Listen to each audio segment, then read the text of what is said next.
Hello and welcome.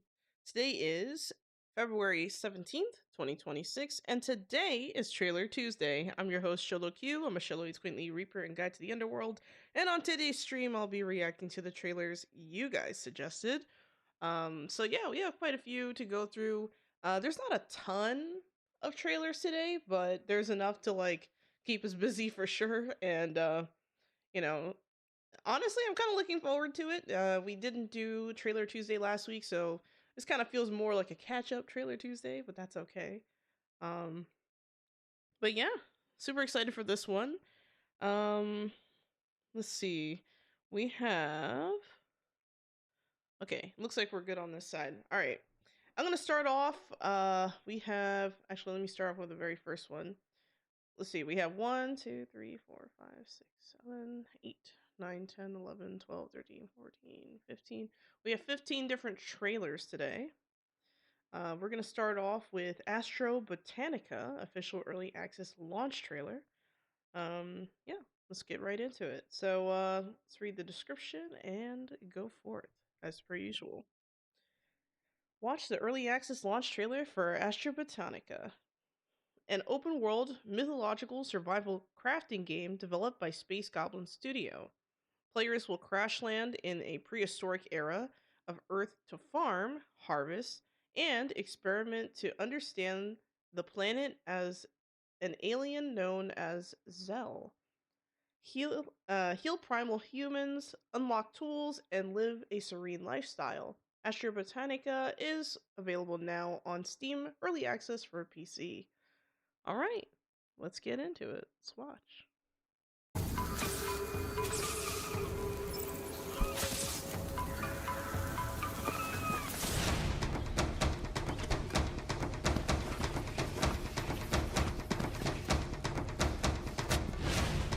Okay, so far we have very pretty basic stuff going on here for the survival crafting stuff. Nothing too crazy, I will say.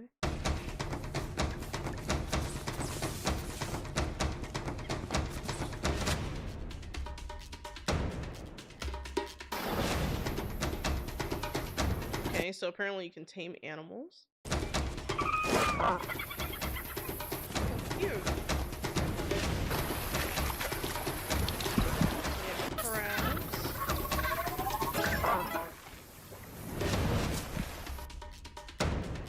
We have some mean plants. Happy Chinese New Year, Spidey. Oh, you too. Happy Chinese New Year as well. Year of the Horse. So yeah. Hope you're having a good old time.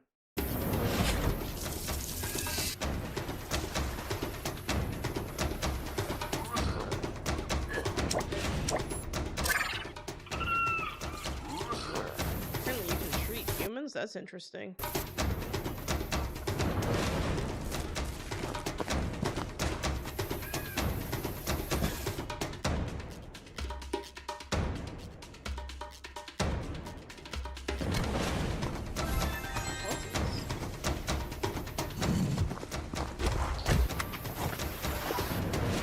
Looks like there's some like exploration a little bit here. That's interesting.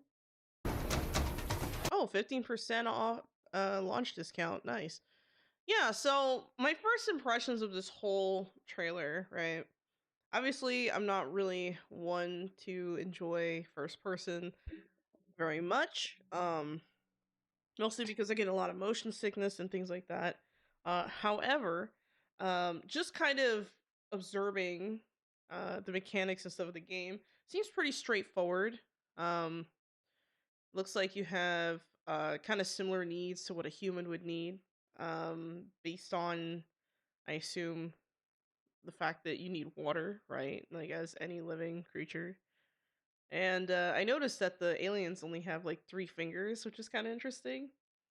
And I find the whole idea of like kind of dropping aliens into like a prehistoric world with like you know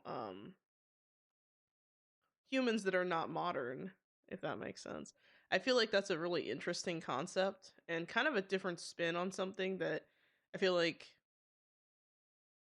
I don't really see very often. Like I see whenever I see like some kind of survival crafting game, it's really common that I see something like, oh, it's a it's a zombie game, or it's a Viking game, or it's a um, you know, I'm trying to think what else right now, or it's some kind of like I'm trying to think of like a good example. I can't think of a good example right now, but yeah, it's very different. It's very different. So you're basically the Anunnaki, maybe. Intergalactic civilization starter, yeah. Yeah, it definitely seems kind of interesting. It's like, you're kind of intervening in a way, but you're also kind of living off the land, you're adapting to your surroundings. So I wonder if there's going to be, other than like the technology that's available to them, like to you as the player, I wonder if there's going to be any like needs or weaknesses or any kind of like equivalents to like kryptonite for you as a alien on this planet.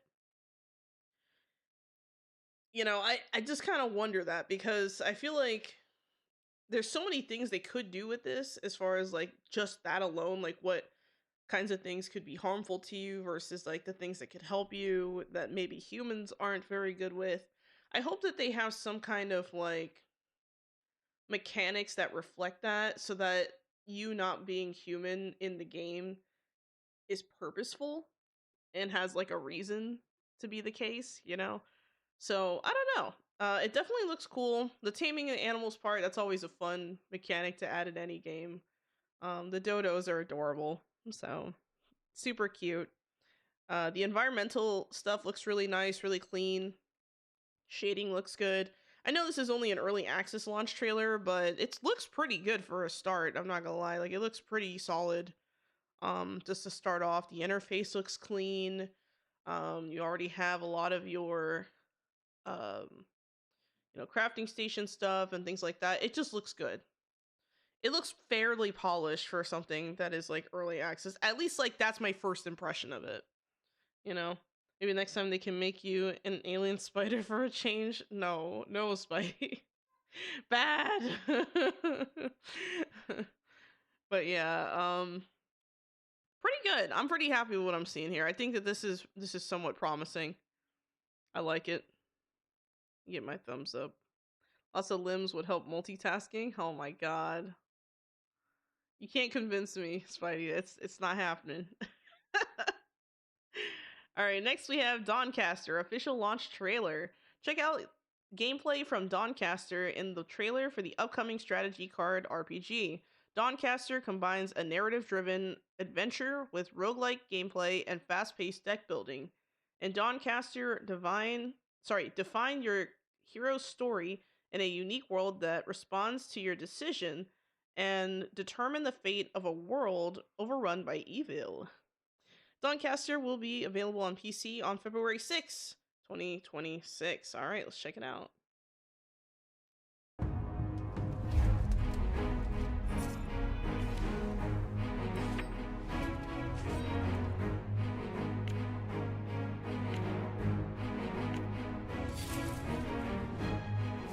Oh, you create your character. That's interesting. That's kind of unique. I mean, that's kind of interesting with the idea of like, I'm pretty sure I want to say we've seen this game before, but like, it was not this trailer. Like, I have like a funny feeling that we have something about the art style just kind of reminding me of something else. But I could be wrong. I'm sorry if I'm wrong, but the card art looks really good, very clean. I just like the way that it looks, and it's interesting how they have you, kind of choose out your weapon and choose out your, what's your setup and this and that, and it just looks good. I like how clean the text looks also on the cards. It's very easy to read, and I like that the words that are kind of bold stick out slightly, which is good. However, I will say after playing a bunch of Hungry Horrors over the weekend, I feel like whenever a card can like show like a status or something or some kind of effect that's like color coded, it helps a lot with, just kind of glancing at a card and having an idea of what it does. So I don't know. Unless this game has like a ton of, I don't know, uh effects or some kind of unique capabilities per card that maybe like stand out. I kind of wonder if like that's why they didn't do that here, but I do appreciate when cards kind of color code the text to be um like for example, like you see how on the left here it says inflict poison equal to your sinister or whatever sinister means, right? Poison, purple, right? We can go with like purple for poison, or you can go with green for poison, depending on what you want. Well, usually venom is like green, I think, and then poison is sometimes like purple, depending on it depends on the game. It depends on the game. Sometimes because purple could also mean like an epic card or something like that. So I don't know. I'm just kind of thinking about these things, and I'm like, it could either be purple or green, or maybe I don't know. I feel like the having the text the same color here, like for example on this short bow, having the flanking the same color as like the rest of the text is not ideal. I feel like the text color here should stand out. Like maybe just make the name of the item in white text or something, or maybe in like a yellow text, like a brighter, shinier yellow text, and then make flanking, for example, in like a um oh god, I'm like in like a yellow or white text depending on what you do for the first choice. I just think that having it all the same color does not help with readability. Because even though like the text is really clean and the font is really good and it's easy to read, to glance at, it's not easy to glance at. So I don't know. Is this something that I feel like I'm not a huge like card expert, like I'm not like a huge roguelike card expert who knows everything about, making these kinds of games. I'm fairly new to the genre. I think the only roguelites I play right now are Ratatan and Hungry Horrors, but you know, it's one of those things to just think about, I guess.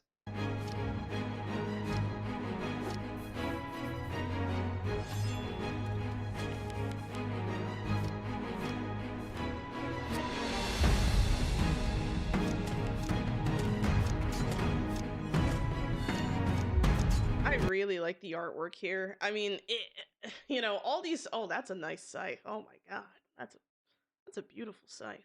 Anyway, a lot of the a lot of this artwork just looks so good. I really like just the style. Something about it just it's not like it's not messy. It's easy to see like what it is you're looking at. It's stylistic, so it's like memorable. Like I like this. I love this a lot.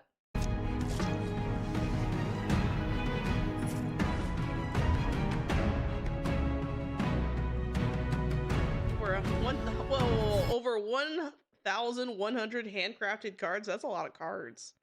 That's a ton of cards. Like that's insane. Holy crap.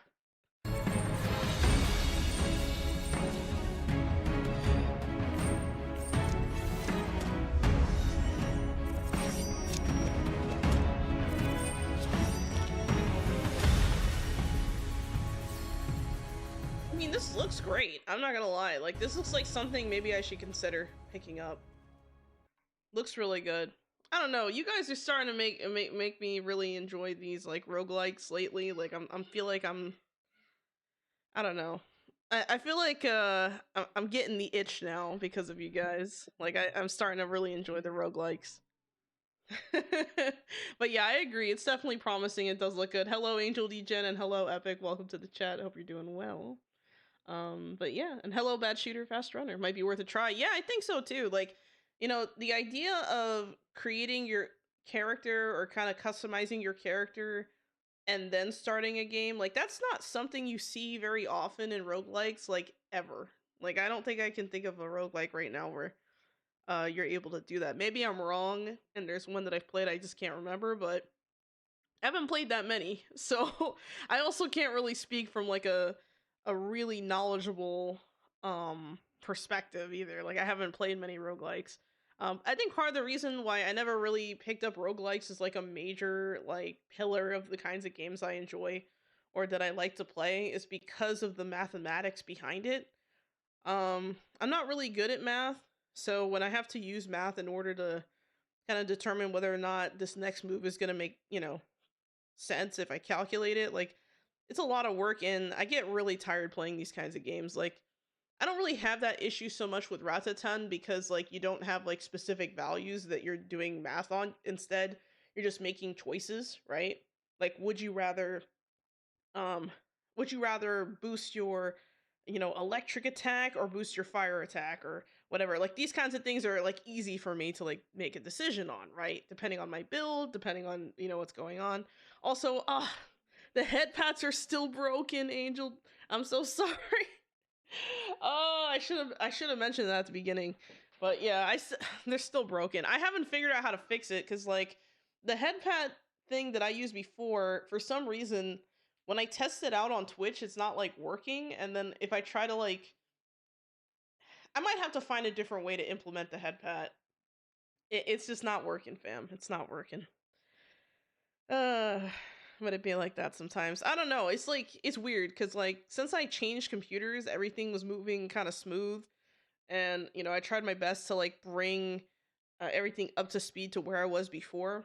At the same time, in the back of my head, I'm just like, well, this is only temporary anyway because I'm gonna have a new model soon. I'm working. It's in progress right now. Um, and that new model, being a live 2D model, is gonna require a whole separate round of things. So I don't want to leave you guys hanging in the meantime. At the same time, it's just I didn't have a lot of time this weekend to work on it, and it was fighting me, so it just didn't get done. I'm gonna see if I have time tomorrow to work on it. Right now, I'm working on a video, but we'll see. Hello, Kagi. Welcome to the chat. Hope you're doing well. But yeah, sorry about the absent head pat. The head pat will return with a vengeance. Okay, it'll return. It'll be back at some point. Um, but right now it's just not functioning. I need a little bit more time to tinker with that. And I think, like I said, I think I might end up putting the head pads in a completely different program than I used previously. So we'll see how that works because I'm thinking about switching chatbots, and that's kind of what's like delaying things. Like, how am I gonna switch chatbots and make sure everything is functioning properly? Because I want to be able to do more things with you guys in the chats and more redeems and stuff. Because I was reading through I know I'm kind of detouring here, but I was reading through the feedback I got on the feedback form, and I'm kind of looking at it, trying to take some notes, look at the takeaways, and see what I can do. But it's gonna take some time, guys. So please, I appreciate your patience. Thank you for the head pat and spirit, Angel. I appreciate it. But yeah, let's continue.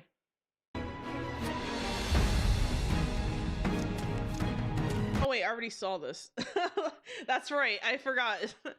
I was gonna say I liked how they put the enemy you're fighting against in the center of the screen and they really set the environmental situation around you, like the background, kind of give you like I don't know. I like the vibes, right? Like I like the vibes and how it looks. And 1,100 cards is insane. Like that is actually insane. Like I don't like. Oh my god, that's a lot of cards. So yeah. Hello, Dongzi. I assume that means happy Lunar New Year or Chinese New Year. I'm not sure. I know people say them like interchangeably, so I don't know. But I hope you're doing well, Dongzi. And I hope I'm right. But if I'm wrong, I'm sorry. All right, here we go. So we're gonna move on to the next one. Really, like I said, I really like this game. It looks really promising, very clean. The art looks really rich and just cool. It has a good aesthetic. I like it, and the music in the trailer was kind of nice too. It's just a lot of really good stuff going on. I mean, look at this thing. Like, what is this? But yeah, it looks cool. All right. Next, we have Where Winds Meet. Wow, I can't read. Holy crap. Where Winds Meet official Hexy expansion announcement trailer. Let me. Oh, and thank you for the hydrate, Kachikochu, and the stretchy read your curse. I shall do that now.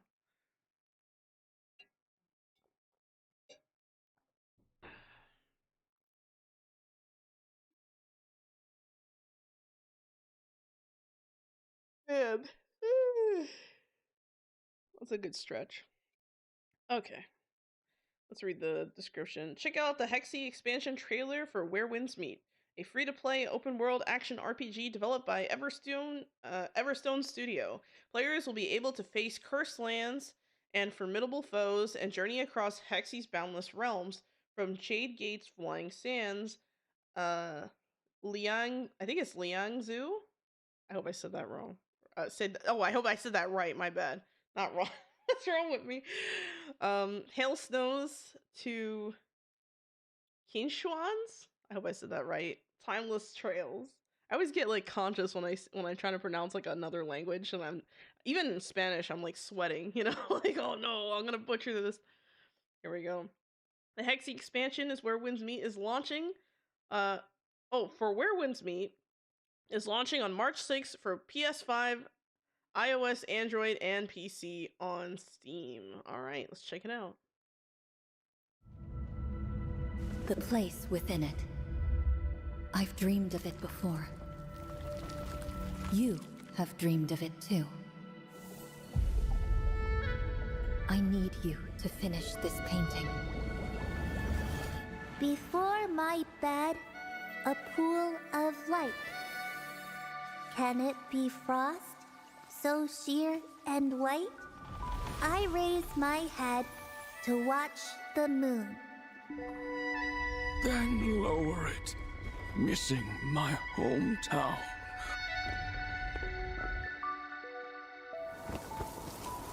On one side, there's Hershey, our home. All right, so quick pause. Oh, no! Why did it do that? There we go. Quick pause. All right. So, hello, Swizzy. Welcome to the chat. Happy Tuesday. I'm doing all right. Hope you're doing well. I really like this game. So, Where Winds Meet, I played a little bit of it when it first came out, and I really, really enjoyed it. But then I kind of took a break from it because I was playing like other stuff. But man, it's just a beautiful game. Like everything about it, it just looks so good. Um, I'm a sucker for like wuxia stuff. So whenever I see a game that kind of has that kind of thing, I'm like, instantly interested. And I feel like this game really did a good job of I don't know. It does a good job of kind of engulfing you into the game. Like I feel like it's the kind of game where you sit down and you think you're gonna play for like a minute or two, like okay, maybe an hour, and then when you look up, it's like 3 hours later. Like I need to play around with games name to get something. Where tips meet. That was a bad one. Damn. That's okay. Also, welcome to the chat, Gene Vox. Hope you're doing well. But yeah, it's just such a beautiful game. Everything about it. The one thing about the game I don't like, or that I feel like, could be better, is I feel like there's so many things you can do in the game to like boost your character and also like participate in stuff that it's just wildly confusing as like someone who um how do I say this? When I first started playing, the controls were okay, right? Like they were kind of understandable, but understanding what everything did, how to upgrade each thing, how important materials are, like that's something I worry about. Like when I play a game for the first time, it's like, okay, are the materials in my inventory going to expire? Are the items in my inventory something to worry about? Is this a rare material and I shouldn't use it this way? Like this is the kind of stuff that I worry about. So I feel like this game kind of makes me worry a little bit more about things like that than I normally would, just because I feel so lost and out of my depth. But regardless of that, I still had a good time. You know what I mean? Like it's one of those like games where it's like I like it. There's a lot of good things happening, but I can see people like not wanting to play it. Like it's weird. It's weird. It's a hard like I don't know if the word is like incongruency, but it's just something about the control mechanics, understanding how to do stuff for the first time. I feel like it's not really explained well. Like tutorial stuff is not really explained well. And there's been situations where I'm just like, I don't understand. Where's the NPC, or where am I supposed to go? and like the thing is like literally right there, but to me it's not obvious, and I'm like looking around. You know what I mean? Like, let's see. Never cared for wuxia stuff, to be honest. I could never get into it. I'd rather just pull out a gun. That's fair. That's fair. You know, everyone has their own taste. Um, yeah, I don't know. I really like the wuxia stuff. You know, the fantasy aspect of it. You know, the high fashion, the the outfits, the everything. Like the fact that you have the option to go that route or go for like a more realistic, historical looking route. When I say historical, I mean historical fantasy that's not real. Like really not historical fantasy, if that makes sense. Um, it just kind of, I like that you have options in this game. I'm the opposite. I'm tired of guns and shooting. Yeah, like I see what you mean, Majin, because you know, I like a little balance. I like a little bit of balance. You know, sometimes you just gotta fight with the parasol. That's all. Not my weapon of choice, by the way. I still haven't figured out which one I like most. But they're all pretty cool, I think. On the other Chang'an, our other home. The soil is cursed. Dig a well, and we are doomed.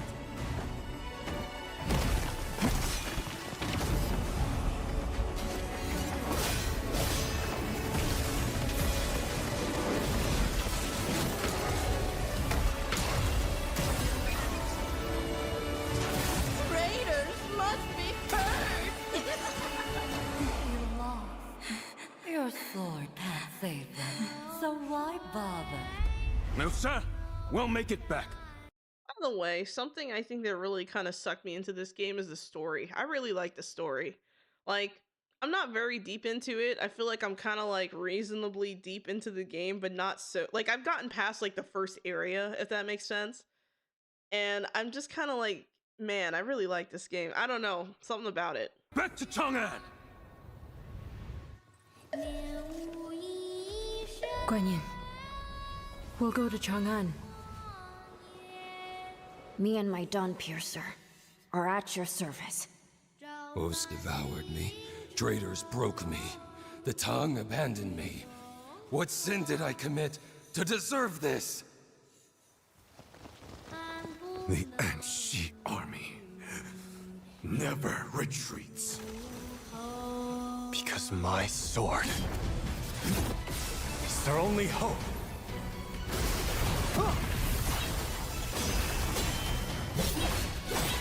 I vow to serve the nation, even if I never return.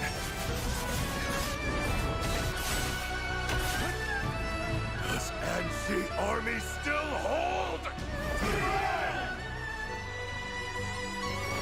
Man, this game is just so beautiful. Everything about it, the graphics, just the lighting, the shading, the art style, everything about it is just so nice. And something that kind of surprised me too is that it ran very smoothly on my PC. The first time I played the game, I was like, damn, I'm not lagging at all. Like, this is crazy, Chang'an has 100 moons. Enough for everyone.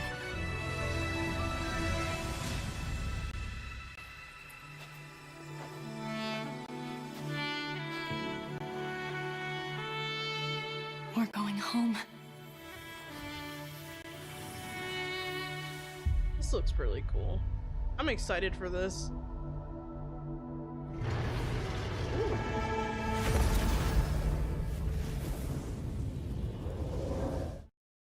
Nice, March 6th. Well, I guess I better get back into the game before March 6th, or I'm gonna be really behind. Oh man. I don't know. It's definitely, like I said, something else too I liked about the game is that every weapon is just so distinct. Like, whether you go with the twin blades or you go with, the parasol or you go with the fan. I like the fan. I like the fan, but I'm not good with the fan. Does that make sense? Like, I'm just not good with that weapon, but I really like it. I like, the healing aura and the whole thing. And, there's like different things you can do, like you can heal like other players and stuff, and I just haven't figured out how that works yet, and I just really want to learn how to do that. Yeah, I don't know. I might have to like seriously consider, and maybe this is like maybe this is controversial to say, but I did think about playing this game at one point, um, like as a major game on the channel, just because I really enjoyed it that much. But I felt like the mechanics are so like hard to understand in some ways, like sometimes, and that the explanations were not that clear that I felt like I couldn't really make any guides on the game confidently. So I don't know. It's unfortunate because I really like the game, but who knows? Maybe I'll like stream it every once in a while or something. Just get the itch out, and then I don't know. It's fun. All right. Next, the next game we have on our list is Meow Factory official announcement trailer. Take a look at the announcement trailer for Meow Factory, a production management simulation game developed by Smola Games. Players will facilitate the organization of cats to keep the factory running efficiently alongside their feline workers. Keep working conditions comfortable, overcome challenges, and lead the cats to success. Meow Factory is coming soon to PC on Steam. Oh man, this looks like fun. All right, let's try it. Or let's take a look. Good morning, Meow workers. It's Radio Meow Factory here, as always.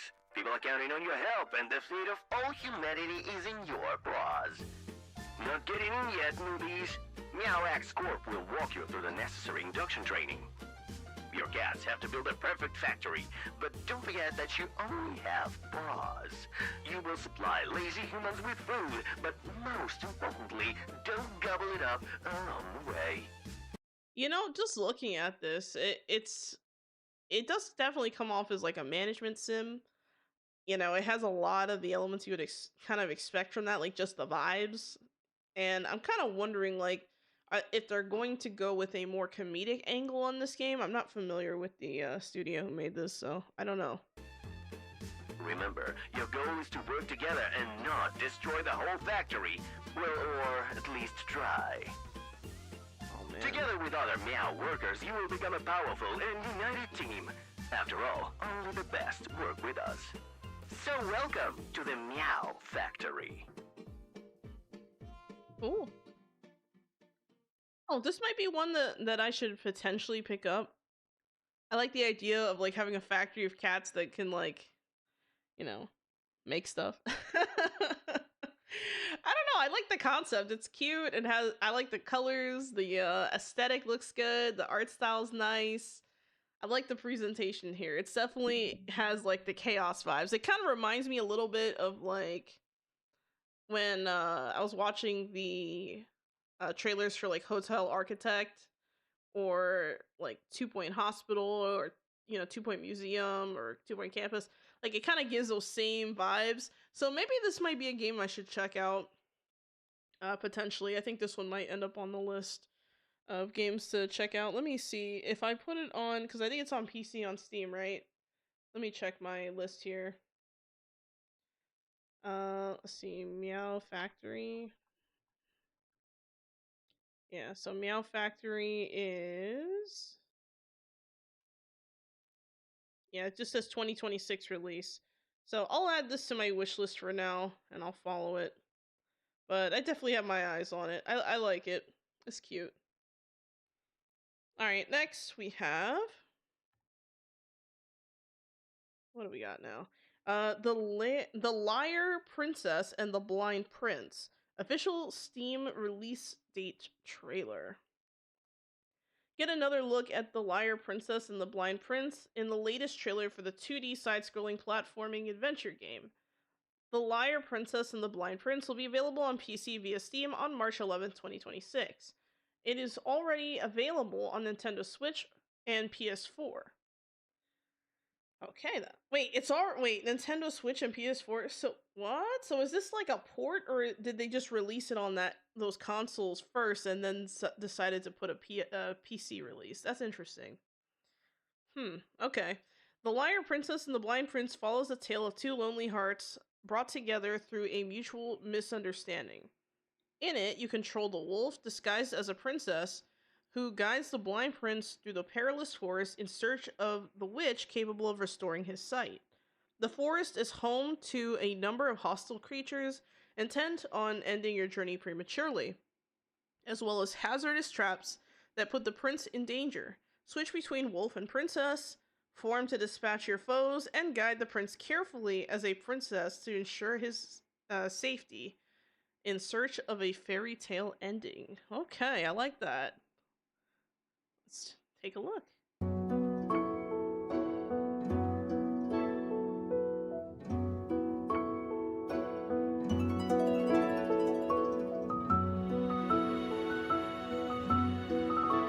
My fear has led you to ruin.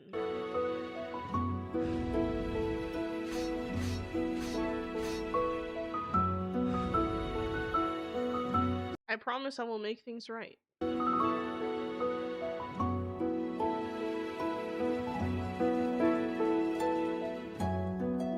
will lead you through the wilderness. I will. Oh, I already read that. Okay.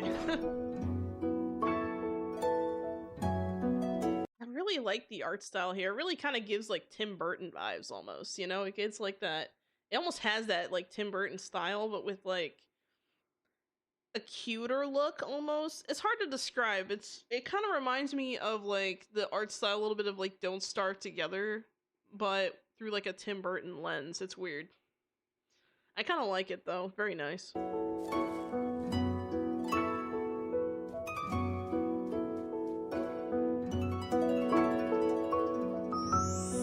I will bring your joy back to your. I will bring joy back to your life. Can't bear to lose you. Oh no! So I will protect you.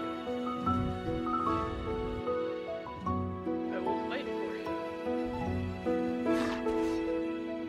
I will even kill for you. Oh my god.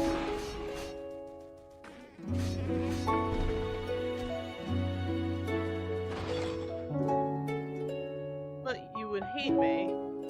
But would you... Sorry, I haven't read that incorrectly. But would you hate me if you knew I lied to you?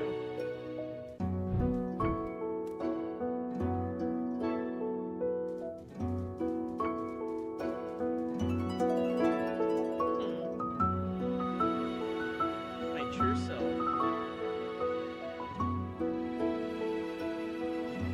Cannot be with you. I love this. I absolutely love this. It just gives like, I mean, the atmospheric vibes, the coloring, uh the monochrome kind of aesthetic, like everything about this I just love. It's cute, but it's like dark. You know, it has that I just love it. You know, like the atmosphere stuff, the way that everything looks. I mean, I wonder what the reviews were for this game on the other platforms because I mean, this looks really good. I feel like this might be a game that would be kind of fun to play around like Halloween time, even though there's nothing about this game that's like particularly leaning into that. It's definitely like does have some horror vibes almost to it. Um I like this. This is adorable. I mean, it just warms my heart, you know? Like how can you look at this and be like, yeah, this is awful. Like, you know what I mean? Like this is so cute. And I mean, imagine like someone helps you through all your trials and all your issues, and then and imagine if like he finds out that oh no, the person helping me was the reason why I had these issues in the first place. Like that is so like I wonder if he would have the ability to forgive them, you know. That's a gamble. That's one hell of a gamble, man. I don't know. If someone made me blind and like they helped me to, regain my sight or something, I'd have to seriously reconsider everything and just question like why did you do it? You know, why did you help me after you destroyed me? You know what I mean? So, I like it. I like the idea. It definitely has like a lot going for it. Very cute. All right. Next we have Koopy Claw. Official release date trailer. Take a look at the release date trailer for Koopy Claw. I don't know if it's cubic claw or if it's cuppy claw. I don't know. I could be saying it wrong. Maybe it's cubic claw. A strategy roguelike deck building game developed by Typin. I like that name. I'm typing here. Like, I like it. Players will interface with a claw machine to grab prizes, charge up powerful combo, and ascend to the top floor of the arcade to mend a relationship in jeopardy. Kubi Claw is launching on March 5th. Wow, why is everything coming out March 5th? What day of the week is that? Is that like a Tuesday? No, it's a Thursday. That's weird. Okay. I don't know why. A lot of games come out on Thursday and sometimes like Tuesday. I don't know what it is. I think maybe I don't know if like developers do that because they think, oh well, it's right before the weekend. It gives people time to play the game over the weekend. Maybe that's what they're thinking. I don't know. Um, I don't know.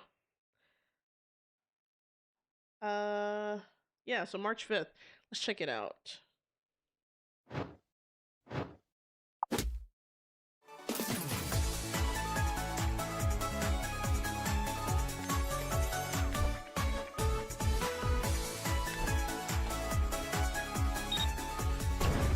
Oh my god. Your sabotage items.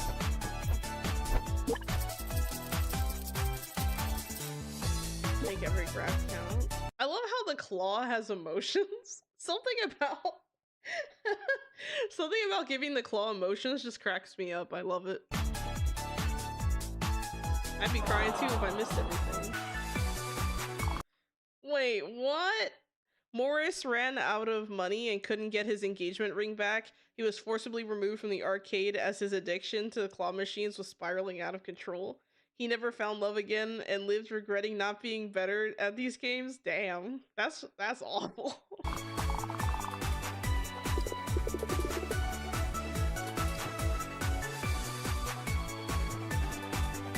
That's so funny.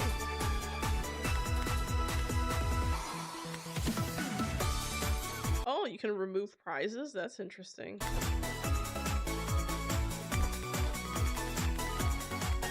And that claw is really trying. Look at that claw. That claw is like, I'm gonna lift this. I'm trying my best. Great.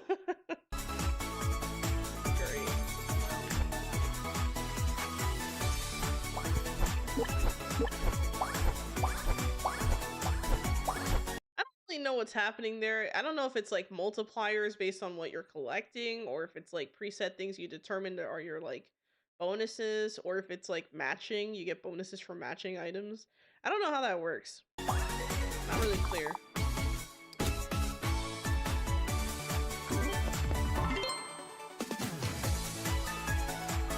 Oh man, they're getting more and more elaborate.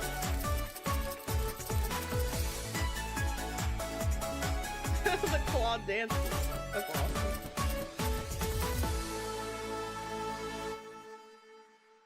I like this. I like this idea. It's definitely, very simple.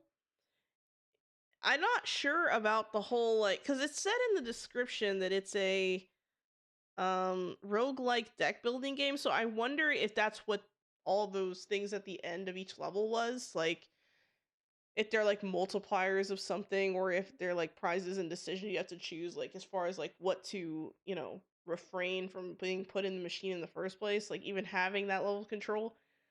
I mean, who knows? It's interesting. I'll give it that. I feel like this game is not really what I thought it would be. Like, so for example, claw machines are pretty much notoriously a scam. Let's just say it out loud.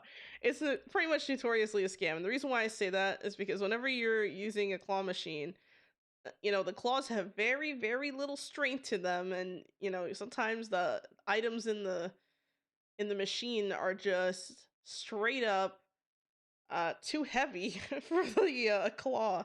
So seeing a situation where the claw is actually lifting a bunch of stuff in that way, it kind of feels good because I feel like that would never really happen in real life. But at the same time, I feel like I feel like this game could have been like executed with something else other than this claw and have the same exact mechanics, and you could just like literally put a whole Like, it didn't have to be a claw machine. Like, I feel like this was a very solid concept for a game. I like it. Thank you for the hydrate, Kachikochu, and thank you for the stretch, epic. Epic as ever.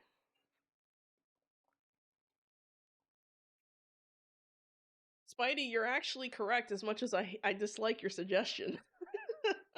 Could have used webbing, he says. My god. Could have used webbing. Yeah, I mean, you could have used webbing, you could have used a bunch of other stuff, but, you know, like I said, it looks good. Oh man, I'm already yawning. That's not good. No slip, exactly. Alright, next we have Castlevania Belmont's Curse. Official reveal trailer. State of Play 2026. Konami, Evil Empire, and Twin Motion have officially revealed Castlevania Belmont's Curse, which is set 23 years after the events of Castlevania Dracula's Curse. Players will follow a young Belmont in an all-new 2D action exploration game when Castlevania Belmont's Curse is released later in 2026. All right. Just so you guys know, I've never played any of the Castlevania games. I did watch the first season of Castlevania on Netflix, but that's pretty much all my exposure. That and the V Rising DLC. That's all I got. So, but the thing is, I watched it so long ago, so I can't really remember like all the characters' names and stuff. But we'll see how it goes. Let's check it out.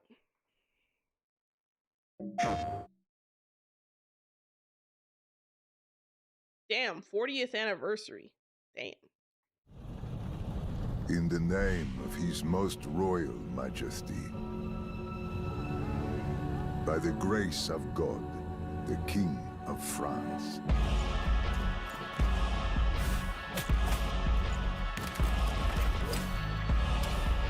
Ooh, okay. We have swinging mechanics. That looks fun.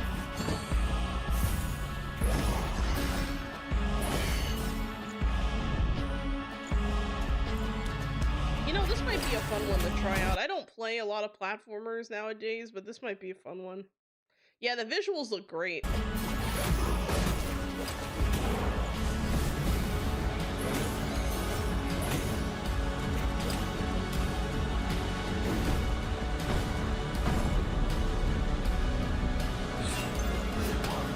So what I like about this is that this game kind of has like a 2D and a half feel.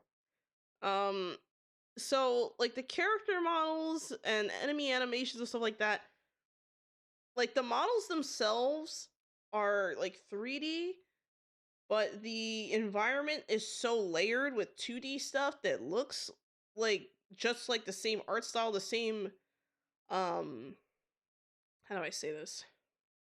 The characters don't look weird being 3D in a 2D environment. And I'm not sure how they pulled that off, but man, it looks good.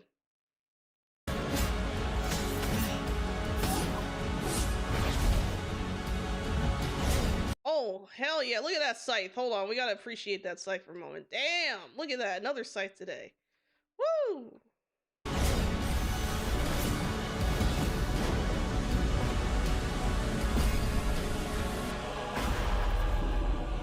So now, we appeal to you, Trevor Belmont, last of House Belmont.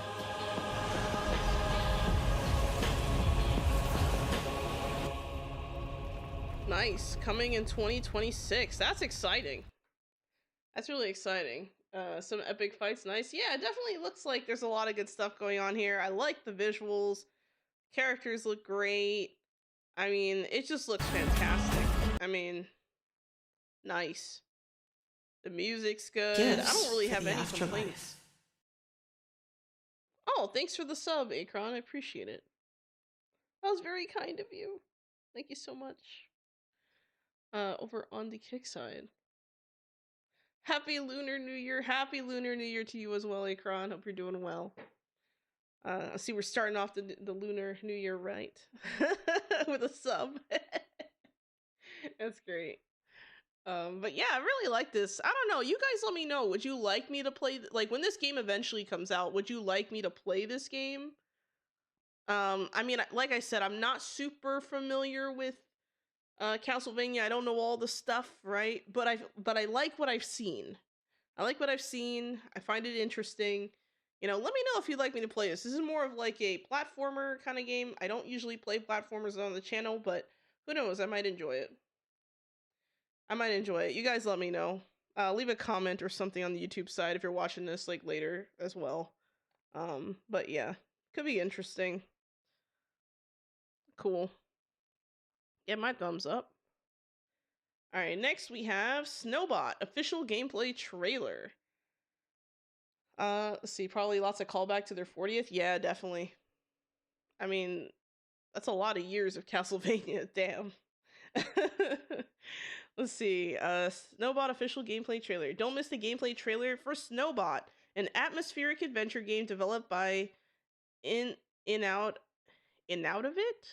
Yeah, I hope I said that right. Oh my god. They like took like they took like four words, squished it together, and said, "That's our name." Like, I love it. It's great. Players will take control of a robot, roaming frigid environments, explore frozen landscapes, solve puzzles, and soak in the solitude of the journey. Snowbot is coming soon to PC on Steam. All right, let's check it out.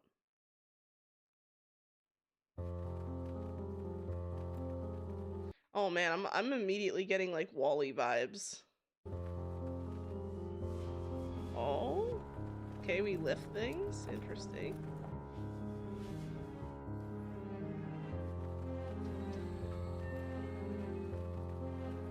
Huh.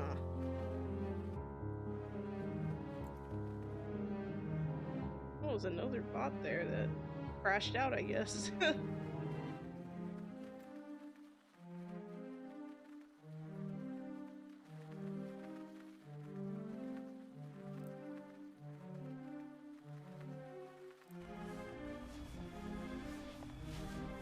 Looks like there's some puzzles and stuff here. Interesting. This might be an interesting one. I like the concept. Yeah, it's like disable Wally. Oh my god. It kind of is though. Like he has like I guess the round tires make sense in a snow environment. So I guess they're just like adapted, right? Sound very melancholy, kind of like yeah. It definitely gives me like I think I don't know. I feel like this is the kind of game that you go into like not really knowing what you're getting into, and by the end of it, you're in tears. Like something about it just gives me those vibes where I'm like, oh man, this is gonna be a tearjerker. Oh no, am I ready for this? Um. So I'm not really sure about this one. I feel like it definitely kind of gives you a lot of atmospheric, like feeling alone, you're the only one out there kind of vibes, that loneliness, that lack of presence from others, and then just finding like one of yourself that's like already like unable to function. It's just so like you kind of makes you wonder like should I feel some type of way? I'm a bot. Am I supposed to feel bad about this? I'm a bot. Um so I don't know. I feel like this can be interesting. It kind of reminds me a little bit of when I was playing Rhyme many years ago. I played Rhyme. Rhyme was a game where you played as like this kid who washed up on a shore, and basically you're just kind of following this like figure, and you're kind of following them around. You have this fox that's kind of like walking around with you and stuff like that, and it has a very melancholic feel, atmospheric feel, just like this game, but with less snow. You don't really see snow in that game, but it kind of makes me think about that because of the vibes. It kind of reminds me of that. Lots of games with the little robot protagonist ends up emotional in some way. I feel like that's like a trope at this point, to be honest. Like, I feel like, the idea of taking a piece of machinery and making it and, assigning it or projecting human emotions upon it is a very like common trope in not just gaming but also like movies and stuff like that. Like, you know, if you guys have seen Wally or what's another one I can't think of right now, but you know, these post-apocalyptic kind of feeling games, and just, you know, the idea that you're just this small vulnerable robot where if you have any kind of malfunction you're not making it home. You know, it's a very it gives you a feeling of mortality with while still being a machine, which is like kind of interesting. You know, it's an interesting dynamic. So I don't know, I like this. I'm not sure if I would play it. But it's definitely it looks promising. I mean, the environment stuff looks good. There's a lot going on for it, and it looks like there's a few puzzles and stuff, so that might actually be worth you know, exploring and investigating. I'm curious to see how this game does when it comes out. But yeah, interesting. All right, next we have Guardians of the Wild Sky officials. Hold on a second. Oh, you know what? Let me take a break. Let me take a quick break. I'm gonna go use the bathroom. I'll be right back. Um, and we will continue from there. Well said. I had the same feeling about it. Yep. Yep. All right. I will be right back.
right, I am back.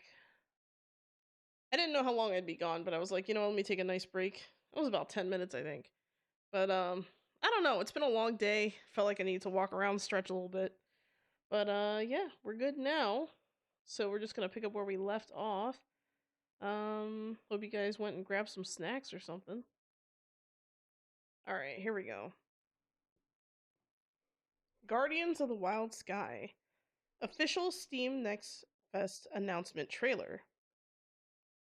Get a fresh look at the beautiful uh, world and gameplay from Guardians of the Wild Sky in this new trailer for the upcoming co-op survival crafting game. Survive, build, craft, and explore a vast magical world as you capture and bond with powerful guardians. Captain your own airship and sail the cloud seas. Build everything from cozy homes to flying castles. Explore this world solo or with friends. The skies are yours to conquer. Guardians of the Wild Sky will be available in early access on PC in 2026, and a demo will be available as part of the Steam Next Fest, which runs from February 23rd through March 2nd. Okay, so it looks like there's only a window of time to try out a demo. I might, if I like this game, I might add this to the list of demos to try out, so we will see. All right, let's get into it.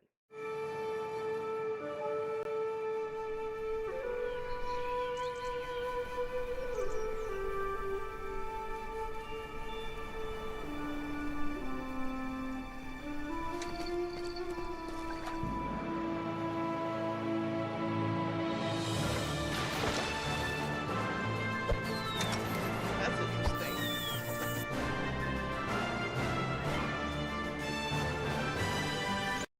This game already has a little bit of everything that I like. So I'm not really sure how I'm gonna feel about this game when it comes out, to be honest. Like maybe I'm like too hopeful just looking at this, but this looks good so far. Looks like you have some pets maybe, or like um the equivalent of like a pal working at your base or something. That one bird-like creature looked like it was putting something together for you. So it looks fun.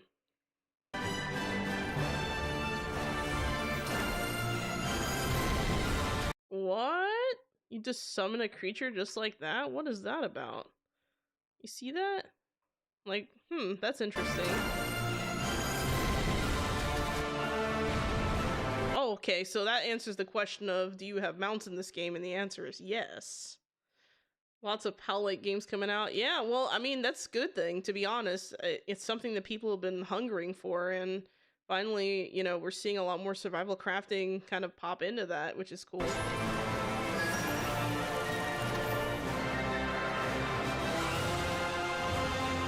I like the dragons and stuff. That's cool. Oh man, imagine fighting aerial combat. Oh man, that's gonna be fun. That's gonna be fun. That's something I don't see very often.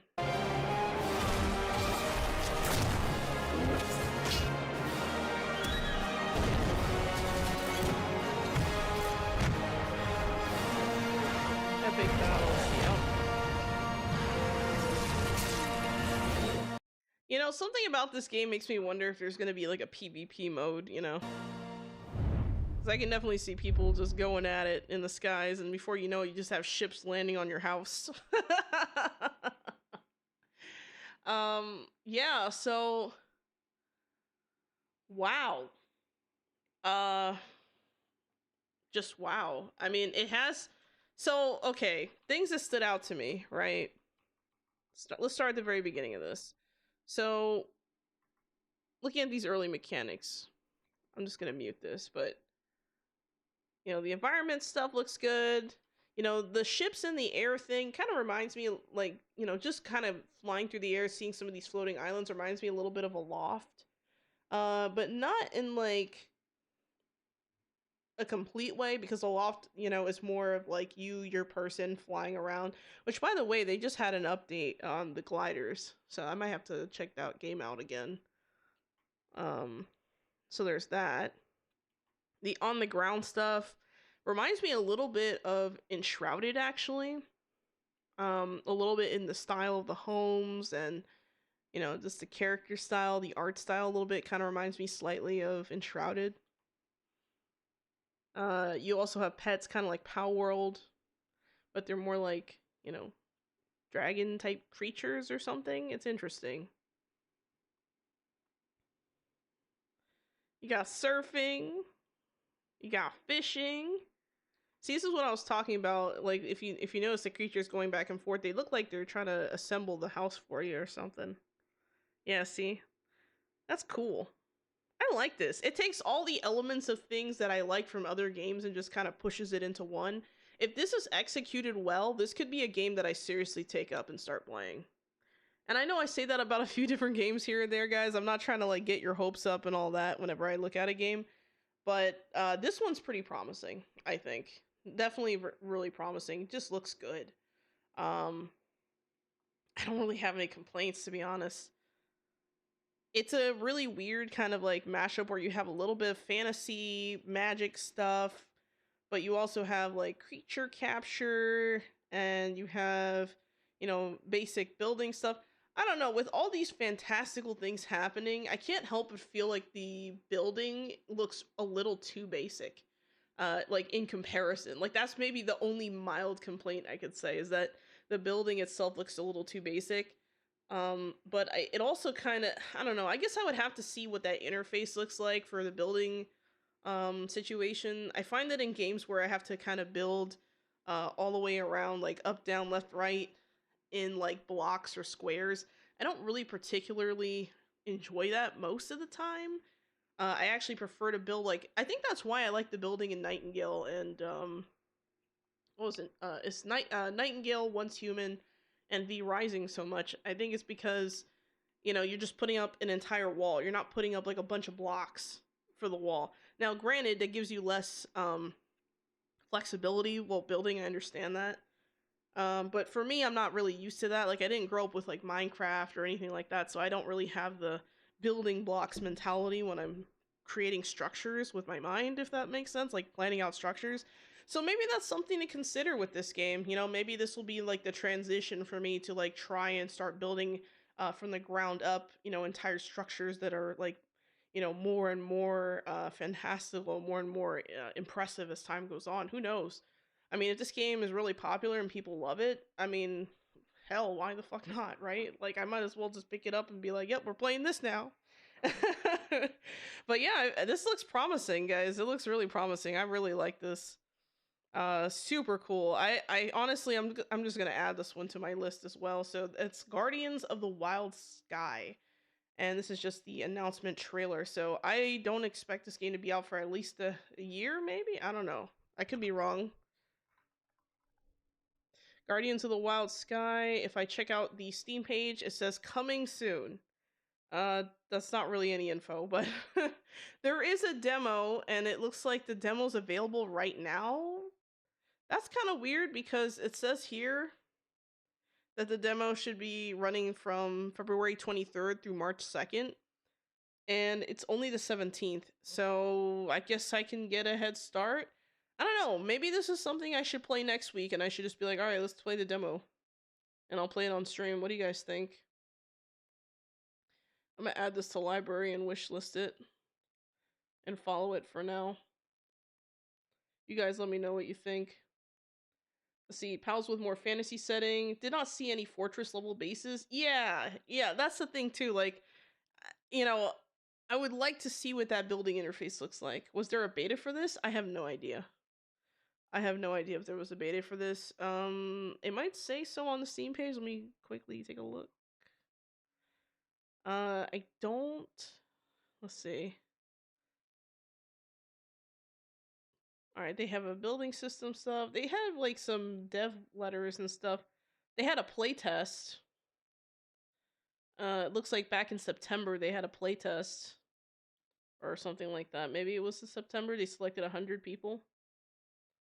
So that's cool. Yeah, and it looks like they had playtest signups in July, so they might have done like 1 or 2 playtests by now, it looks like, for this game. So that's definitely encouraging. Alright. Um, let's continue. I got a little distracted there, but it looks really good. Thank you for the hydrate, bad shooter, and thank you for the stretch. What did you do? Might be nice to check out. Yeah, I think I might actually pick this one up potentially. I like the idea of like, fighting ships in the air while on like mounted on like a dragon kind of or like a drake type thing. Like that's kind of cool.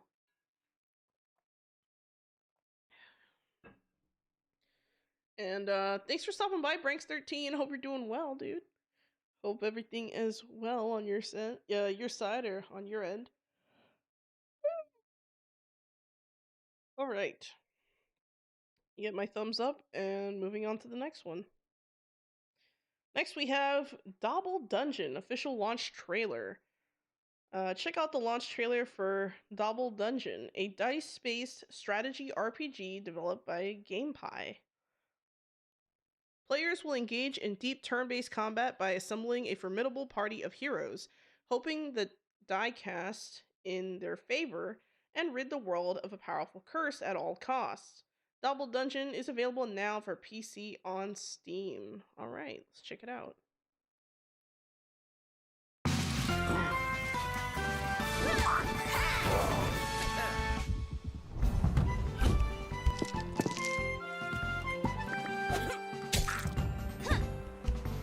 gotta say, I really like the art style of this game. It's super cute.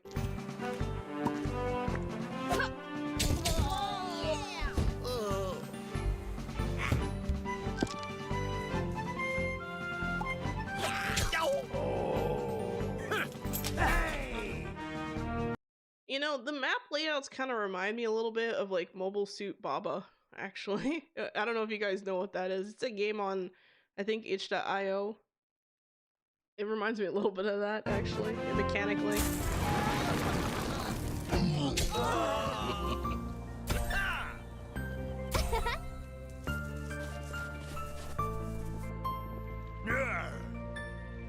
This is so cute.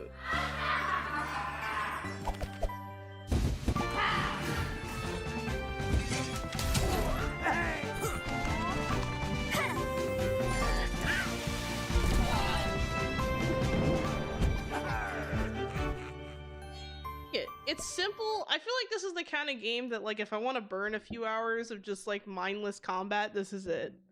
This is it. You go in, everything looks like Play-Doh, It's cute. I like the doll toy like aesthetics. Yeah, like usually when I see these kinds of aesthetics in any kind of game, it kind of more looks like crap, what's the name of that game that I tried out? Like Floralis, for example. That game's not really like a clay-like look, it's more doll look, right? But the fact that this one has like a very clay, modeling look to it, it just looks so cute. It instantly makes it like a really visually interesting kind of game. And the vibes are like really chill, Even if the combat's not. And something I find really interesting, if you look at the pirate here, right? He has scars on his face. Like it looks like, they kind of indented the scar area, which is kind of cool. I like that. That's like little details like that I think are pretty neat. But yeah, they just indent for scars. That's kind of smart. I like this. It really just looks like a stop motion kind of thing. Like I'm not sure how they like if they made these like characters in like Blender or something, or if they use like some kind of like I have no idea. But what I will say is that the characters themselves look like a much higher quality version, or like a more detailed, or I don't want to say beautified, but more finished version of like the models in Dog Witch. Dog Witch was like kind of like a roguelike deck builder kind of game that I played a demo of not too long ago. Well, it was like last year. Um and I played it for like a members only video, but it had like the characters look a lot like this, but with this game it literally looks like, just straight up modeling. It kind of reminds me of like the old school clay modeling that you would see from stop motion for like the classic Christmas movies and stuff like that. Like Like, especially like if you think of like Rudolph, right? Rudolph the Red-Nosed Reindeer, and you had like, every frame, he moved a certain way. Like this game doesn't really have that, which is interesting, but visually, like if you showed me this and didn't show me like the frames in motion, I would assume it would look very stop motion-y. The fact that it doesn't tells me a lot about the stylistic choices that were made here, and that a lot of it is very well made and intentional, and the aesthetic is very like consistent, you know because it kind of adds like an almost new age look to a very old vibe, which I like. It's very tasteful. I think this game is very visually tasteful for sure. Like, I mean, the characters look cool, the environment looks cool, everything's really easy to read visually. The squares are really nice. They look imperfect, but they're clear. You know what I mean? Like it's very, I mean, just beautifully done. I wouldn't be surprised. Okay, maybe I'm hyping this game too much, right? Maybe. But I would not be surprised if this game won an award for like its visual style for some reason. Like it would not surprise me because it's just really cool. I like it. I don't know. Maybe it's just me. I don't know. Good impression. You get my thumbs up. All right, next.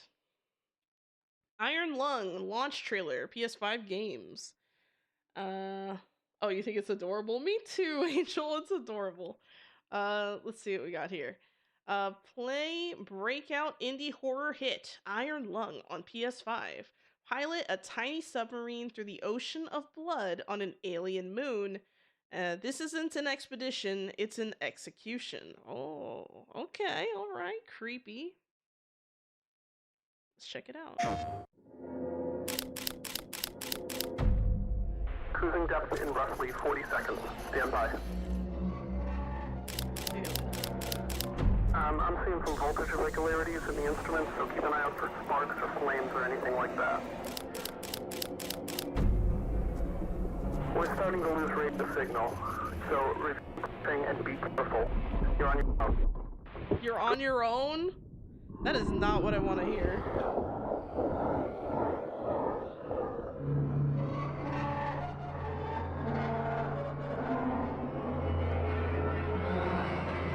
Available now. Wow.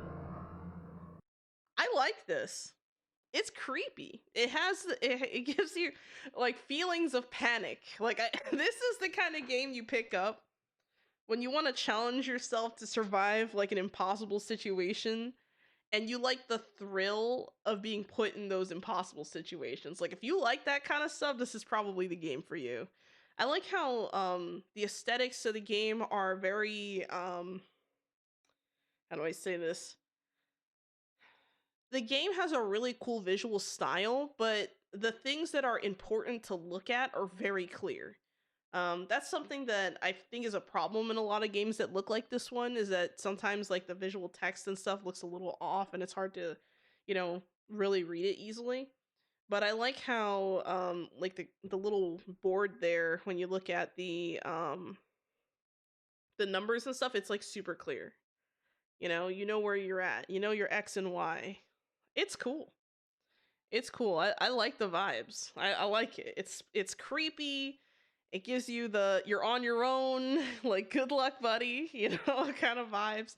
The fact that you're in a submarine, means that you're probably talking to people on the surface, which kind of makes you wonder, are those people safe up there? Because if you're like over here on like a moon, like an alien moon, and you're like diving, like that's really risky, bro. Like, what are you doing? So I wonder what the story behind this is, but yeah, that's kind of interesting. This game is not what I thought it would be, as far as like, I don't know why they named it Iron Lung, because like I don't know if it's just because like it's your only life force, and I see they have like the O2 meter on there, they have the depth meter and things like that. I don't know if like the actual submarine is just made out of iron, and that's why they called it Iron Lung. Like you have to keep yourself alive, making sure you have enough oxygen, stuff like that. I don't know if that's the case, or like if the submarine is shaped like an actual iron lung. So the iron lung from my understanding, is like a device that you kind of like for people who had like I think polio, I think it was. I could be wrong, but I think for people who had polio, they needed help breathing. So there was this thing called the iron lung, and they would put people in it. I think that there's still one person alive to this day who's still in an iron lung. I could be wrong. Maybe they passed away recently. But it's weird that they called that iron lung because that's not what I had in mind when I don't know. I feel like the name of the game was a little bit confusing as someone who like kind of understands that history a little bit, because I was expecting like a horror situation where it's like, you know, something like pandemic-esque or like maybe some kind of like medical panic kind of thing. But when I read the description, I was like, what, a submarine? And then I saw the thing and I was like, okay. So I don't know. I don't know if that was intentional. I don't know if that was something that they just kind of decided upon and didn't know that, or like I don't. I mean, it's been so many years since people have really had to rely on that technology, so I can see why Iron Lung wouldn't necessarily bring those thoughts to like a player, like the average player per se. So I don't know. Definitely something to think about though on the name. I don't know if the name really makes sense here, but not bad. Next. Timebound official announcement trailer. Timebound is a puzzle exploration. Sorry, and I'm just reading like a maniac today. I can't read. I can't read. Timebound is an exploration puzzle adventure in mystical ruins. Solve time loop puzzles, discover what's hidden in plain sight, learn the rules, and break them. Some parts of the world are enchanted with time loop magic. After several steps, you'll be sent back to where you entered. Discover the rules of this world and see how far they can take you. Okay. And there's a Steam link.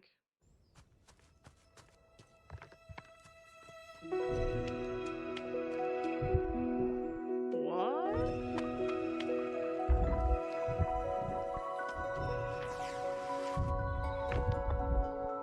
Okay, so it looks like it's just a puzzle game, essentially.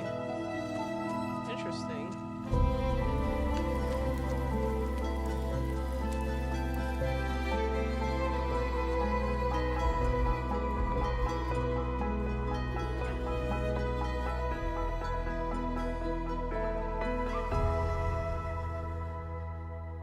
That's interesting. So, I mean, it looks pretty simple and straightforward. At least so far. I like the vibes. The aesthetic is nice. The level design is nice. You know, I mean, I don't really fully understand what's happening here. Like, it looks like you, when you step on certain types of stone or something, maybe, you know, you retrace your steps after a while, or a certain set period of time brings you back to your original spot or back to a specific spot. Um, that can make puzzles kind of interesting. I can kind of see it. So, I don't know. Simple concept, but it doesn't look, I mean, it does look promising. Looks cool. All right, next we have Kettlebell Infernal Hotel official announcement trailer. Take a look at the Kettlebell Infernal Hotel announcement trailer for the upcoming fast-paced 2D platformer game inspired by the 16-bit classics of the 90s. Kettlebell Infernal Hotel will be available on PC, Xbox, Nintendo Switch, PS4, PS5, and PS5. Signups for the Steam playtest are available now. The main character, Mr. K, is an ordinary office clerk and an all-around nice guy, but fate takes a darkly comic turn. A ridiculous accident sends him not to heaven, but straight to the depths of hell. There he finds himself at the gates of the Inferno Hotel, a bizarre place where the circles of hell have turned into floors, each with its own rules and atmosphere. Determined to set things right, Mr. K seeks an audience with the boss to finally clear up this cosmic mistake. But chaos has erupted in the hotel. The floors are sealed off, and he must overcome every trial to reach his goal. Okay, that's an interesting idea.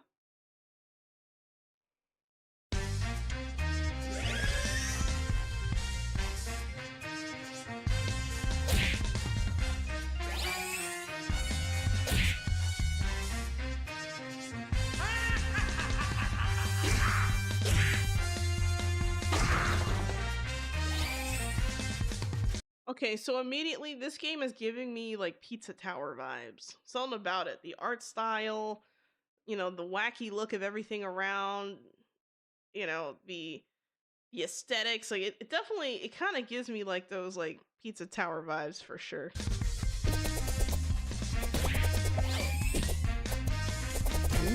And I haven't played Pizza Tower, which is a damn shame. I should probably play that game. Reminds me a little bit of like Mario Land 4, I would say. Oh, this fight right here looks a lot. It reminds me a lot of like Cuphead kind of I almost said team fights. Cuphead boss battles.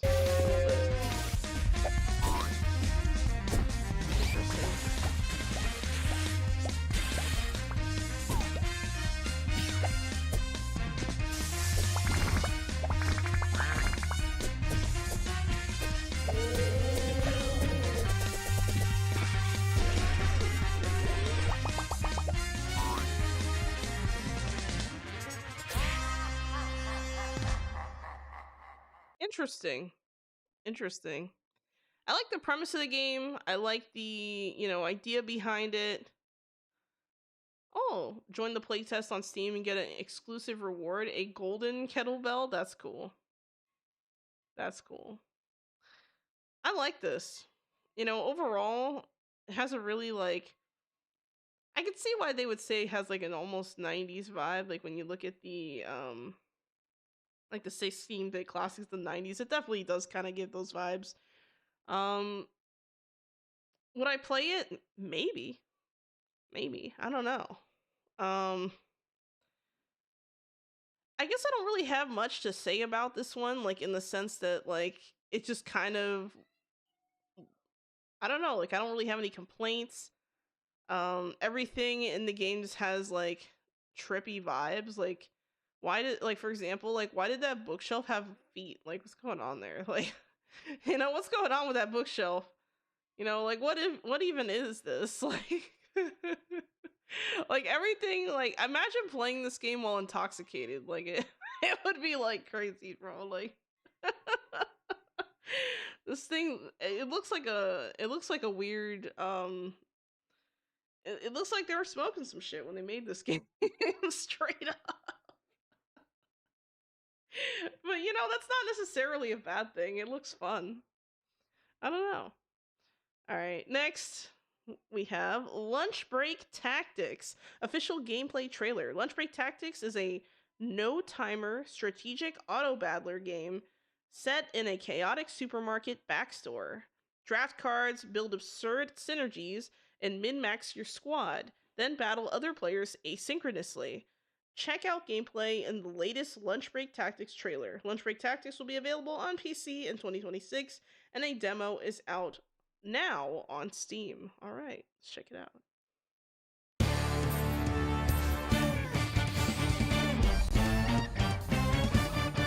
Attention mortals, Lunch Break.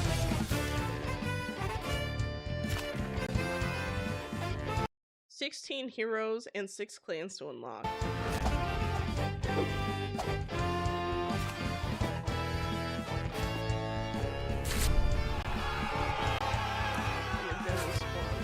I like the art style of these cards too, for like a completely different reason. It's weird. It almost takes like an anime look and fuses it with like a comic book look at the same time. It's a nice art style, I will say.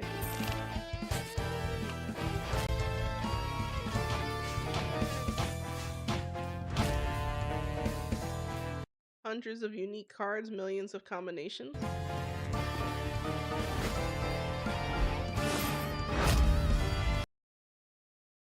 Battle opponents in asynchronous multiplayer. So this is interesting.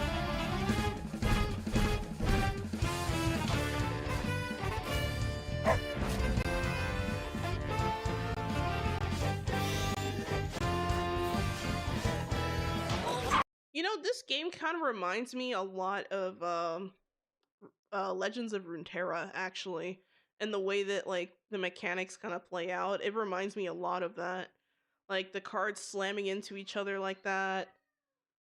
I mean, it just brings back memories.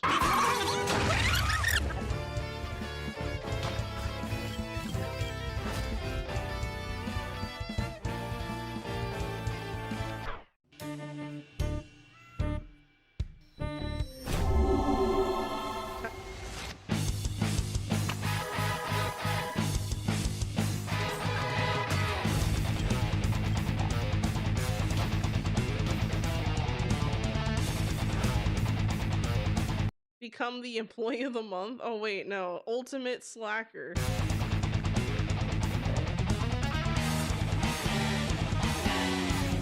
I like the concept. I like the concept. It's like the back of a, what was it, grocery store or something like that. That's funny. You can imagine this is what you do on your break. You're just like, yeah, let's just battle. I like the concept. I like the art style. I mean, these cards look really cool and unique. I like how they show, like, well, at least the theme here seems to be like normal everyday objects being used as cards. It's almost like they made up the cards by themselves, like by themselves or something, and they were just not, like, I don't know. It's still imaginative and creative, but it's not that far fetched from reality. So, like, Muse's espresso. So there's like a muse, but she's like part of the espresso. Like, it's kind of interesting. And then there's the therapist that's like literally an ice cream bowl. That's fucked up. Wax priestess, you have like a candle, right? Melting. General whistle. It's just a whistle. I'm trying to think. So, oh, slow queen. She's like a slow cooker. That's crazy. You have the math Scott, which is the calculator. I don't know what the bagladin. I guess they're like a paladin, but like a bag. I don't know. I'm unsure. Oh, it's a punching bag. Oh, okay. Okay, it's a punching bag, but it's a paladin. That makes sense. That makes a lot of sense, actually. Trying to think what else. But yeah, I like the designs of the cards. Interesting. Like, look at this one, beer tender. It's like a cup of beer. I like it. It's wacky. It's fun. It's cool. I like it. All right. Last but not least, we have a Whisper of Fall. Jin Yue official gameplay trailer. Oh, I was trying to click there and it didn't let me for a second. There we go. Check out this trailer for a Whisper of Fall. Jin Yue, I hope I said that right. A brand new action game from Kagmo Game Entertainment. This new action RPG you play, a Jin Yue Imperial Guard in the final days of the Ming Dynasty, using your unique deduction ability to move through time to prepare for all potential threats, using martial arts to defend yourself and take on fearsome foes, you'll untangle a vast web of conspiracy as you uncover the schemes of the various factions on the field. The game is coming soon to PC and PS5. Give me 1 second, guys. 1 second.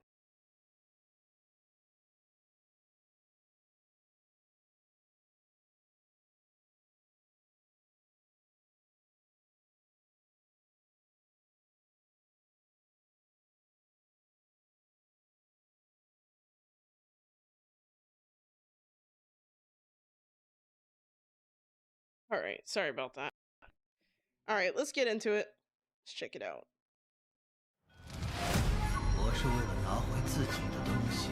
Okay, so it looks like it has English subtitles. It's 4 minutes long, so I'm not going to read it all, so just a heads up. Okay, but I'll tell you what I think as we go. 呢？为了什么？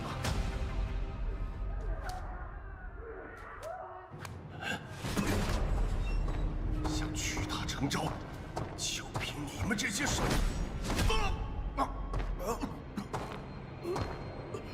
写，中城兵马司副使，窝藏要犯，勾连逆党，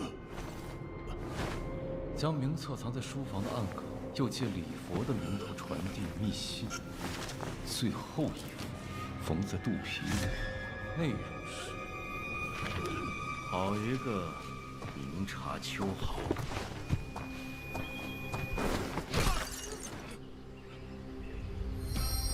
Man, he's like a step ahead.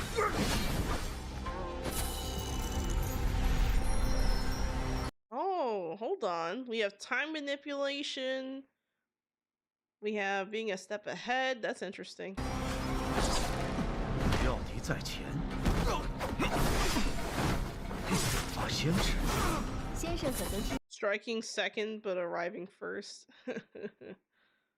Have you heard of the art of heavenly deduction? That's interesting. 闻青野之术？站住！今天这儿被王府包了，不见外客。别动！别动！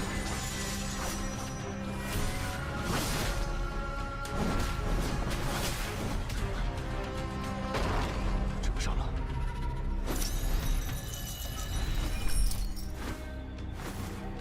夜里的兵丁果然受了训。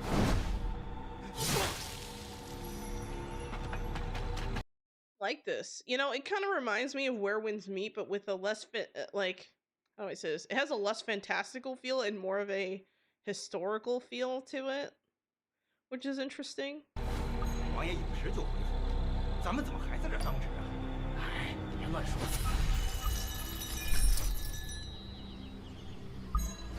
大人，加个令牌。 It's almost like it's like a Chinese version of like Assassin's Creed. That's the kind of vibes I'm getting from this. Maybe that's unfair to say. 有刺客，快来人！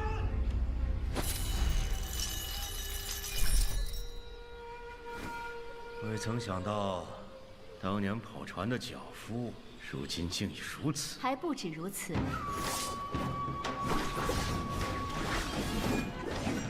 Okay, we have different weapons. Okay.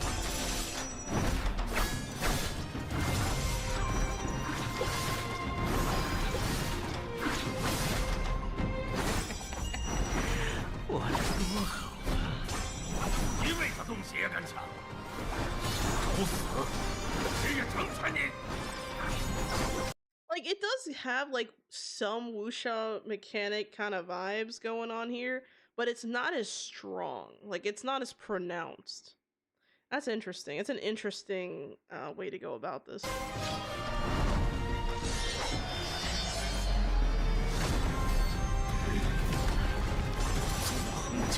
这么多人，一个光头小儿，也敢欺我！走到这最后一步，还有谁可以帮你？一定有办法。这个办法不在庙堂。 Man, the environments of these like different levels and stuff just looks so good. 在那些没人在乎的地方，在一些籍籍无名之辈身上，相信会拨云见日，找到答案。 Oh man, that looks insane.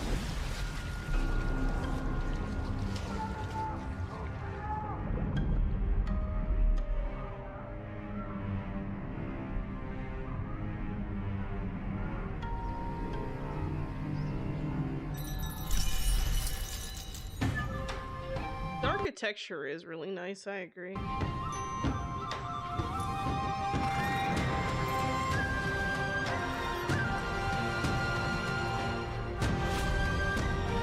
Man, I'm a sucker for these kinds of games, guys. I don't know, man. Like, I feel like, you know, especially after the I don't know. Like, I feel like what kind of paved the way to a lot of this stuff was like when Black Myth Wukong like hit the market and everyone and their mother was playing it. I still haven't played it, by the way. I'm thinking about. I have to look at. I have to take a look at it. I think it's on sale right now. I might snatch it up. I'm thinking about it, but it's one of those things where sometimes you just need one game of a certain genre to like pierce the veil, and then suddenly you have this flood of a whole other world of like games. Like we're starting to see a lot more games from like Asia that are not from Japan, if that makes sense. And even if they are, um they explore kind of like new kinds of cultures and stuff, which is kind of interesting. It kind of it makes the game stand out because then you're not just like falling back on the same usual stuff. Like it's nice to see it's like a breath of fresh air a little bit. Soon we might have a wuxia category of games. Yeah, I mean, I don't see why we wouldn't. I mean, we're getting to the point now where it's so common, or it's becoming more common. Like these kinds of games have been around for mobile for a while. Um but they only really started coming onto PC like within the last like maybe 5, I don't even want to say 10 years, within the last like 5 or so years, at least in the Western market. Like seeing it on Steam and stuff, you only really see that like kind of recently. And there's a lot of like Chinese developers too that have done a fantastic job with all different types of genres of games. So it's not like and I'm also seeing some good promising stuff out of like South and Central America as well, like in places like Brazil, Argentina. um it's interesting. It's interesting to see that. Because and I think this is kind of like a symptom, or like maybe not a symptom, but I feel like this is kind of like the result of a lot of these like big AAA publishers just kind of like missing the mark with a lot of their like really big titles. And people want something else to play, so I feel like more people are kind of willing to give games like this a chance just to see if they like it. They might find it interesting. So who knows, maybe this could be a fun one. But yeah, this reminds me a lot of like Assassin's Creed, like everything. Like there's a lot about it that really kind of reminds me of that. And not in a bad way, for sure. So yeah, thank you for the hydrate. You read your curse in the stretch, epic. I appreciate it.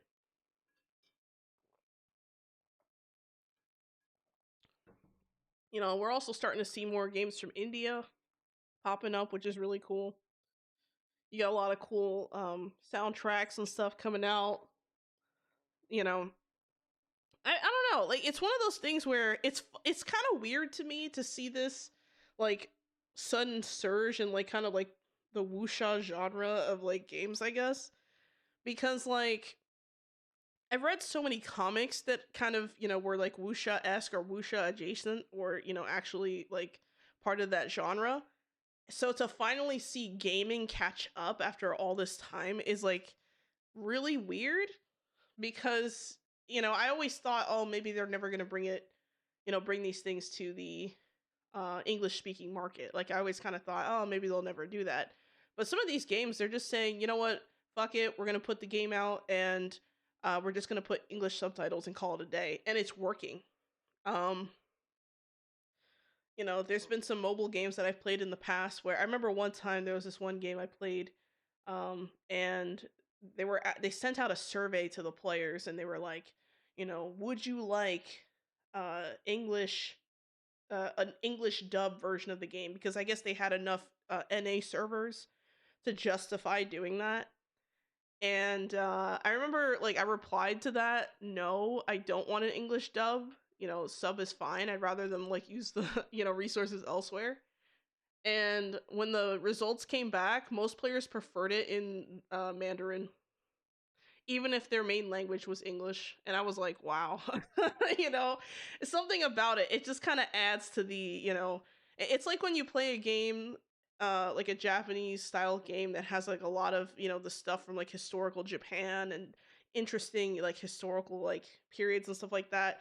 And all the characters actually speak Japanese. Like it kind of, it adds to the entrenchment of the, the feeling of being there, the the RPG aspects of it just kind of bleed in, you know. So I can appreciate it. Wonder how soon we will have some of the light novels come out as games. I have no idea, and that's a really good question. That's a really good question because I feel like it's only a matter of time. I mean, we've had even just I don't know, because right now I've noticed that a lot of these comics and stuff they're kind of struggling to um get past the initial like web comics phase, if that makes sense. Like they'll go into like a comic online on like a popular app, they'll blow up, they'll be really, popular. But then it doesn't really leave the medium. It just kind of stays like in chapter. It doesn't really move to something else. Whereas like I've noticed that on the English speaking side, or a lot of the comics that are, you know, primarily in English, depending on what country the author is from or the artist, even, they'll like have a Netflix series or something. They'll do something like that. Like, usually, I feel like they tend to move into like the video streaming space before they even touch gaming, because I feel like gaming is so much more of a commitment. Like if you make a show for like a certain number of seasons, it's like, okay, cool, we made the show, we did the seasons, whatever, and boom, it's out, right? But like with games, you might want to play test, you might want an early access depending on like the status of the game. You need to gauge interest. That's a lot of research, and I feel like a lot of people are just kind of afraid to like hop onto that. So I don't know. It's rough out there, man. It's rough out there. But yeah. I guess I'm gonna wrap things up. It is close to the end of the stream anyway. And yeah, so tomorrow we're gonna play while I say we, but it's me. But I say we because I feel like I'm playing with you guys, like we're having an experience together. I noticed that about myself when I talk about like trying out new games. Anyway, a little side tangent there. But yeah, we're gonna play Wild West Pioneers tomorrow. It's the demo. Now you're probably wondering, or maybe you're not wondering if you don't know this, but this demo that I'm playing tomorrow isn't actually available for everyone yet. So luckily there's no embargo, so I can just kind of play it on the channel. It's made by the same. Well, it's not made by the same people, but it's. Well, actually, is it? Let me double check. Let me check. Hold up. It's made by the same, not developer, but it's by the same publisher that was behind Vampires Bloodlord Rising. They have another game called Wild West Pioneers, and it's a city builder. So I want to try that demo out and see how it is. The actual demo isn't out for everyone yet, but it's supposed to come out, I think, later this month or early next month or something like that. So we kind of have like an early like peek into the gameplay, if anything. So I thought it'd be kind of cool to share with you guys. And also, I haven't played a lot of like Western type games on the channel at all, so I figured might as well kind of change things up. I've been trying to play like at least one game I haven't played before on the channel every week, if that makes sense. Just to kind of keep things interesting. You guys let me know if you like that or not. But yeah, seems really cool. And then also on Thursday, I'm going to be playing Power World. I'm going to be doing a little bit of farming, a little bit of battling, a little bit of raiding, a little bit of everything, I feel like. My goal is to basically get a few more pals up to, 4-star status and, just kind of complete a few things that I've been working on. A few goals, maybe a few side quest things that I, loose ends that I haven't really completed. So there's that. And trying to think what else there is. Oh, I've also now officially a Pocket Pair creator, so that's kind of cool. So the cool thing that comes with that is I might be able to give out some game keys and stuff like that in the future. So stay tuned for that. But yeah, I'm kind of having a lot of that I have a lot of stuff going on in the background right now. Right now, I'm working on a Power World video. I'm trying to finish it up before the end of the week, but My week is a little shorter than usual because of the holiday yesterday, so we'll see how things go. Um, that being said, I am currently also working on some other background stuff like that the live 2D model that I mentioned earlier in the stream that is underway. So you know, if you want to see sneak peeks of that, if you become a member over the YouTube side, you get, you know, a few posts with some sneak peeks. So feel free to go check that out if you're interested. It costs the same as like a subscription over on the, you know, Kick or Twitch side, so feel free to do that.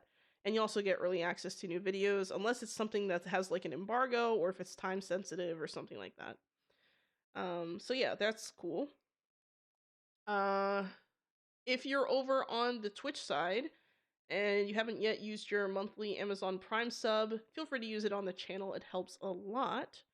You know, without mentioning this as well, there's also the Kick side. So if you subscribe on Kick and you become a subscriber on there, just like Akron did earlier, thank you again, Akron, for that.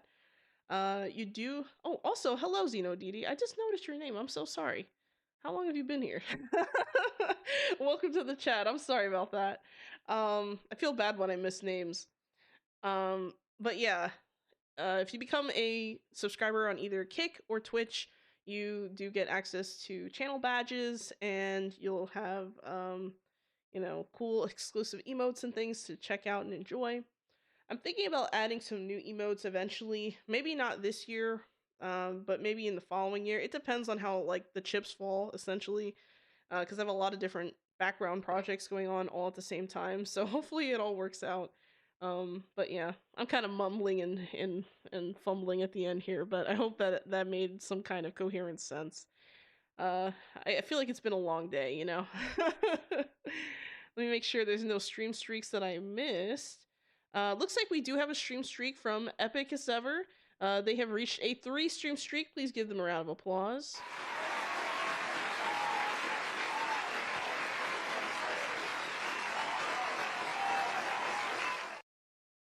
And let me make sure there's no other things that I'm missing here. I think we're good. All right, so we're probably just going to raid someone. I might not host over on the Kick side. I don't think I have enough viewers to host. Oh, no, I do. Never mind. I just refreshed.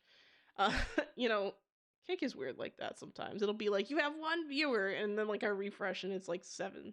And I'm like, what? It'd be like that sometimes. It's weird. Yeah, I'm just gonna end things. I hope you all have a wonderful day. I'll see you all tomorrow for some you know, Wild West Pioneers demo.